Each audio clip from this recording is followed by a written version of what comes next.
नमस्ते सब योगियों को। हम लोग गीता का 10वां अध्याय पढ़ रहे हैं। उसमें हम श्लोक नंबर 11 पढ़ेंगे। श्लोक नंबर 11 इसमें भगवान बोल रहे हैं।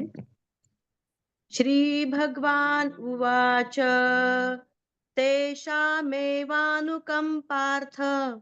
अहमज्ञानजं तमः नाशयाम्यात्मभावस्थो ज्ञानदीपेन भास्वता तेषामेवानुकम्पार्थ अहमज्ञानजं तमः नाशयाम्यात्मभावस्थो ज्ञानदीपेन भास्वता।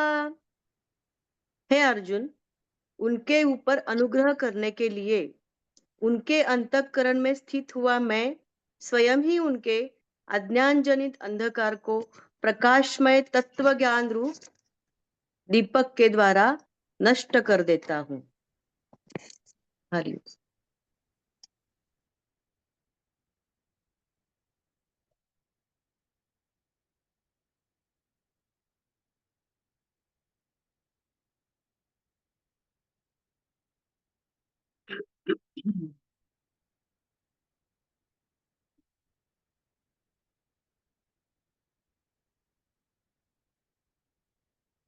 हमारे जीवन में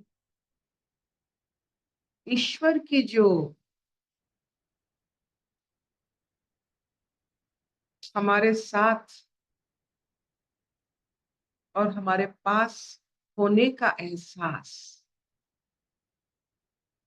कोई भी रूप, ये जो ईश्वर की अनुभूति हमें मिलती है, जितना समय भी हो, जितना वक्त हो, इसे ईश्वर का ही अनुकंपा।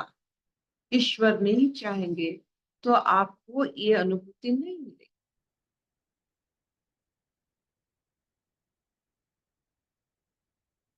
जो भगवान को, ईश्वर को अपने साथ अनुभव करते हैं और ईश्वर की जो एहसास हर पल जिसमें रहता है, वो ईश्वर का अनुकंपा है, आपकी तपस्या नहीं। तपस्या के बल पर आप सिर्फ एक फरुआ बन सकते हैं जिसमें हीरक रह सकता है। तो आप फरुआ बने ना बने, अगर ईश्वर उसमें रहने में उनको कोई दिक्कत नहीं है, उनकी अनुकंपा वो है।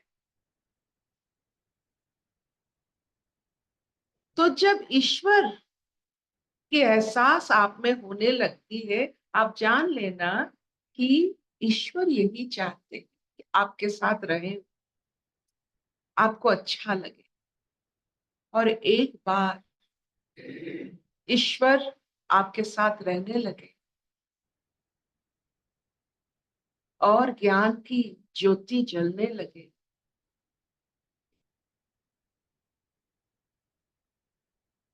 पावर ऑफ डिस्क्रिमिनेशन, विवेचना शक्ति आने लगे, ऐसा कोई पवन नहीं है, ऐसा कोई हवा नहीं है जो इस ज्योति को बुझा सके। एक प्रज्वलित दीप आंधी के आगे टूट जाती, एक प्रज्वलित प्रज्ञा जो ईश्वर की अनुकंपा से जलती है, उसकी मन की जितने भी आंधी हो, वो दिया कभी नहीं बुझेगी, क्योंकि ये ईश्वर की इच्छा अनुकंपा। तो आप सोचिए, आप में अगर, आपके जीवन में अगर बार बार आप ईश्वर की अनुभव करते हैं, सांस लिया तो ईश्वर, सांस छोड़ा तो ईश्वर, यहाँ देखे तो ईश्वर, आंख बंद करे तो ईश्वर, अगर आपको ऐसा एहसास होता है, ये आपने नहीं किया, ये सत्संग ने नहीं किया, ये ईश्वर अनुकंपा है। ऐसे बहुत सत्संगी सत्संग में जाते हैं, बहुत तपस्या करते हैं, लेकिन ईश्वर का एहसास नहीं होता। इसीलिए जिसको इस ईश्वर का एहसास नहीं है, वो बार बार उनके नाम लेते हैं ताकि थोड़ा बहुत एहसास हो जाए। जो नाम लेते हैं वो एहसास कभी नहीं कर सकते। जाप एक मेथड है आदत बनाने के लिए, लेकिन उसमें नहीं बनता। ये ईश्वर की अनुकंपा, ईश्वर चाहे तो ये होता है। अगर आपको ये होता है, ये ईश्वर की इच्छा है कि आपके साथ रहे। और जिसके साथ ईश्वर रहते हैं उनकी मन की गति, और उसमें उस गति में आंधी नहीं होती, उस गति में तूफान नहीं होता है, गति गति होता है। आपने देखा है, एक वेग है, एक स्पीड है। ये साधारण सा पवन अगर वेग पकड़ लेता है तो आंधी बन जाती है, डिस्ट्रक्शन होती है। लेकिन जब ईश्वर साथ में हो, वो वेग में आंधी नहीं बनता है। आप देखो, कोई भी वेग देखो, आप अग्नि का ज्वाला देखो, अगर उसमें वेग, उसमें पवन पकड़ लेती है तो सबको जला देता है। लेकिन ऐसा वेग जो आंधी नहीं बनता है, वो ईश्वर की अनुकंपा है। आपका गति भी हो, आप में कोई तूफान ना आए आपके मन में। हम तूफान से ही ये दिया को बुझा देते हैं। किसकी तूफान से? मन की तूफान से। एक बार ये ज्योति या अनुकंपा प्रकाशित हो जाए, इसको आपकी मन भी उसे बुझा नहीं सकता। आप चाहो जैसे मन करो, कभी वैसा मन नहीं बनेगा जो इस अनुकंपा को बुझा सके। ये ईश्वर की इच्छा, ये मान लीजिए।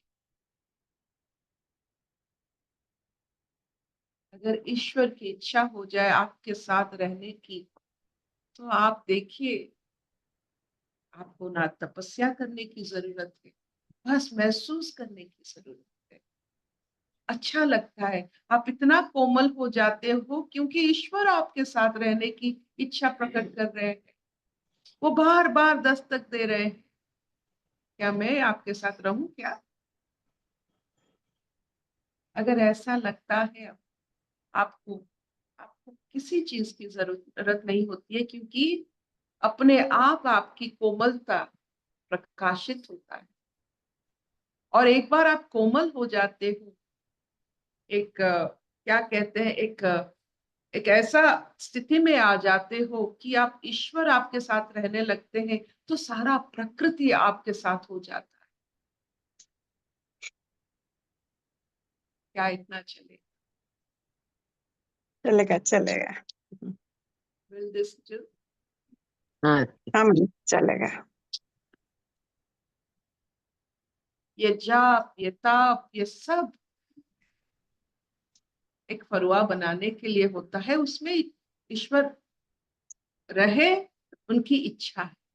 लेकिन जिसके पास ईश्वर की अनुभूति होने लगती है, बस और कुछ करने की जरूरत नहीं, बस उसे महसूस कीजिए कैसा लगता है ईश्वर के साथ रहने। बहुत अच्छा।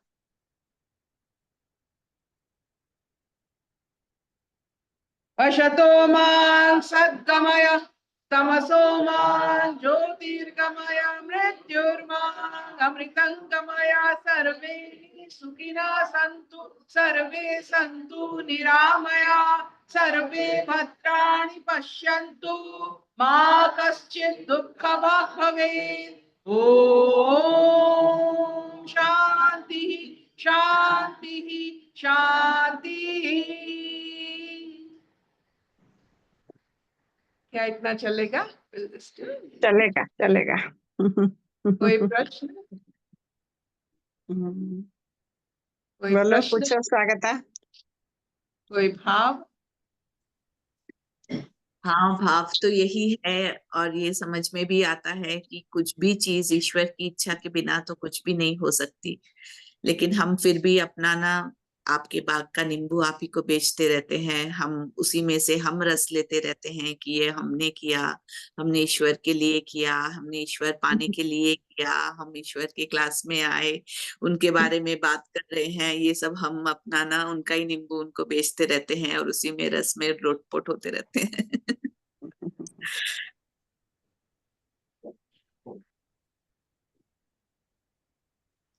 Thank you.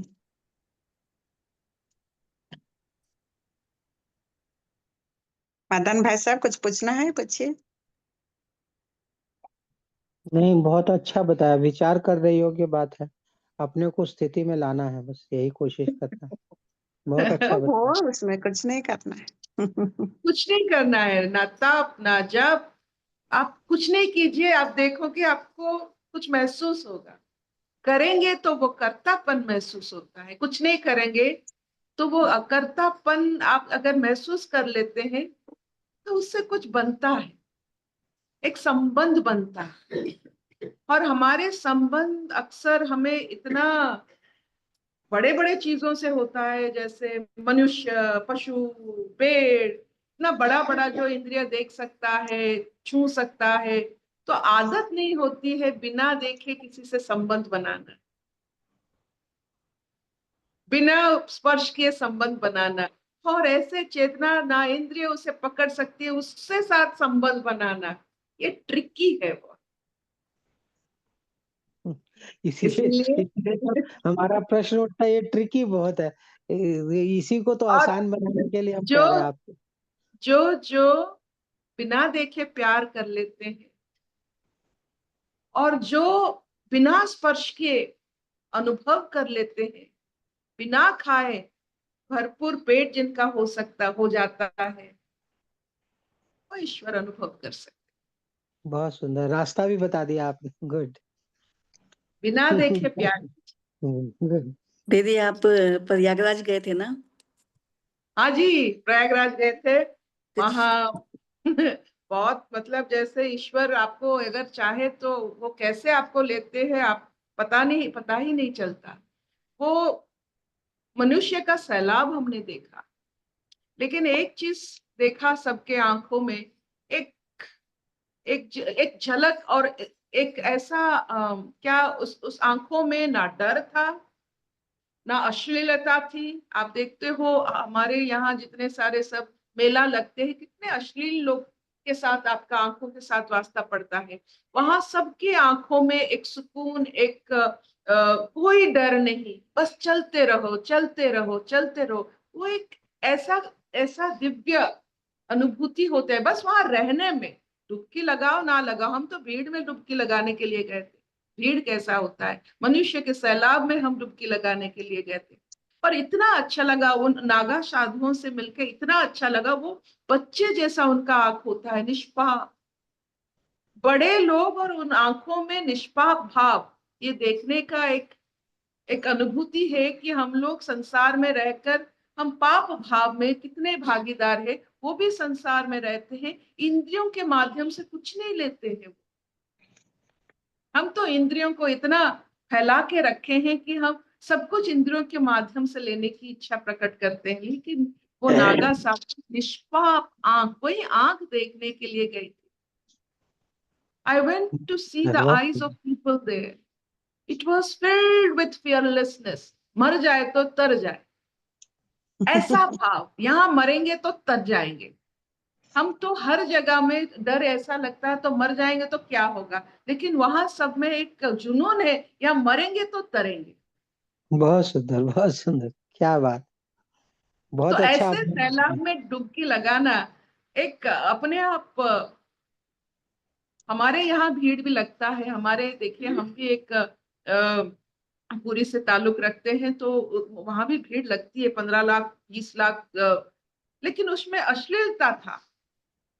बहुत सारे आंख चोर तस्कर ये सब रहते हैं, लेकिन वहां हमने देखा कुछ अलग है, वो कुछ अलग है। पर पिताजी आपकी भी तो दृष्टि ब्रह्म ज्ञानी थी ना। वो एक भजन की लाइन है कि जहां तक जाति दृष्टि है वहां तक फैली सृष्टि है, सर्व मम रूप है। आपने उनको सबको मतलब उसी रूप में देखा ना। आपकी दृष्टि पूरी ब्रह्म ज्ञानी है, जहां तक मुझे लग नहीं रहा है। माँ, नहीं माँ, ब्रह्म ज्ञान की दृष्टि और ज्ञान का दृष्टि में फर्क नहीं होता है। ज्ञान ज्ञान होता है। एक बार आपका मस्तिष्क अगर खुल जाती है और छोटा नहीं बनता है, वो खुल जाती है। इसमें ब्रह्म ज्ञान ज्ञान की बात नहीं है, ये पहचान की बात है, वो अनुभव की बात है। हम हर समय में ईश्वर की भाव हम आंखों से देखते हैं। वो जो आंखों की रोशनी होती है ना, उसमें बहुत कुछ मिलता है। हम सबकी आंखों को ही देखते हैं, कुछ है उसमें।